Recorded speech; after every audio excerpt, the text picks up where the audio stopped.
விட ரெண்டு சைடுமே தளபதிகள் தான் சார் பவரா இருந்தாங்க. வெளியே தெரிய விடலன்னு சொல்றீங்களா? அவர் எந்திரிக்கும் போது நெஞ்சாங்குள்ள டம்முன்னு அடிச்சு உட்கார வச்சுட்டாங்க சார். ஐயா, சாட்டர்டே எபிசோடு தான் ஃபுல்லா அந்த ராஜா ராணி டாஸ்கை பத்தி தான் வந்து பேசுனீங்க. அதுலதான் அந்த சாச்சம்மா ராணி அவர்கள் வந்து கதறி கதறி அழுதாங்க. நீங்க எதுவுமே சொல்லாட்டா கூட சண்டே எபிசோட்ல அதை பத்தி தான் பேச போறீங்களா? ஆமாங்க, விஜய் சேதுபதி சண்டே எபிசோட்ல என்ன கேட்கிறாரு அப்படின்னு பாத்தீங்கன்னா, இந்த ராஜா ராணி எந்திரிங்க, இவங்க எப்படி பெர்ஃபார்ம் பண்ணாங்க அப்படின்னு எல்லாரும் சொல்லுங்க அப்படிங்கிற மாதிரி வந்து சொல்லியிருக்காங்க. ஃபர்ஸ்ட் எடுத்தவனே நம்ம டபுக்கு டப்பா அருண் எந்திரிச்சு, சார் ராஜா ராணியை விட ரெண்டு சைடும் தளபதிகள் தான் சார் பயங்கர பவரா இருந்தாங்க அப்படிங்கிற மாதிரி சொல்றாங்க.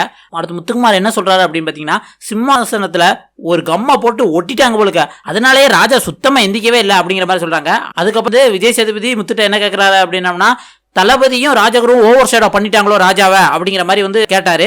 அதுக்கு முத்து, ஆமா சார், ராஜா எந்திரிச்சு பேச ஆரம்பிச்சாலே நெஞ்சாங்கொலியோட சேர்த்து ஒரு அடி அடிச்சு உட்கார்றா பேசாதடா அப்படிங்கிற மாதிரி வந்து சொல்லிட்டாங்க அப்படிங்கிற மாதிரி வந்து தீபக்க சொல்றாரு. ஏன்னா தீபக் தான் நிறைய இடத்துல ராஜாவை வந்து உட்காருப்பா, நீ வராத, நீ போ, நீ பாட்டில் அங்க உட்காரு அப்படின்ட்டு ராஜாவை துளி கூட மதிக்காம வந்து ராஜாவே அதிகாரம் பண்ற மாதிரி தீபக் இருந்தது. அதைத்தான் வந்து முத்து சொல்லியிருக்காரு. அடுத்து நம்ம நாட்டமா அக்கா ஆர்ஜே ஆனந்தி சொல்றாங்க, ஒயில்ட் கார்டு என்ட்ரியில வந்துட்டு ராணாவுக்கு தன்னோட அதிகாரத்தை காமிக்க நல்ல வாய்ப்பு இருந்தது, அதை சுத்தமா வந்து வேஸ்ட் பண்ணிட்டாரு அப்படின்ட்டு நம்ம நாட்டாமாக்க சொல்ல நமக்கு என்ன கேட்க தோணுச்சா, சரி ராஜா ராணி தான் ஒன்னும் பேசல, நீங்க எல்லாரும் கிழிச்சு தள்ளிட்டீங்களா? எனக்கு தெரிஞ்ச அருண் சொன்னது என்னமோ உண்மைதான். அந்த இடத்துல ரெண்டு நாட்டோட தளபதியோட வாய்ஸ் தான், இந்த பக்கம் தீபக், அந்த பக்கம் மஞ்சரி, இவங்க சவுண்டு தான் கேட்டுச்சு தவிர யாருமே அந்த ராஜா ராணி டாஸ்க்ல பேசாத மாதிரி தான் இருந்தது. இதுல வேற நம்ம டப்பா அருண் வந்து முத்து வேற குறை சொல்றாப்ல. முத்து மூஞ்சிய நல்லவே மாதிரி வச்சு பேசுவான், எல்லாம் வந்து அவன் டப்புக்கு டப்பா அப்படின்ட்டு பயங்கரமா மோக் பண்ணி பேசினாரு. அதுக்கப்புறம் இன்னொரு விஷயமும் சொன்னாரு, சாச்சனாவை இவன் போய் கன்சோல் பண்றான், இவன் யாரு கன்சோல் பண்றதுக்கு அப்படின்னு கேட்கறான்.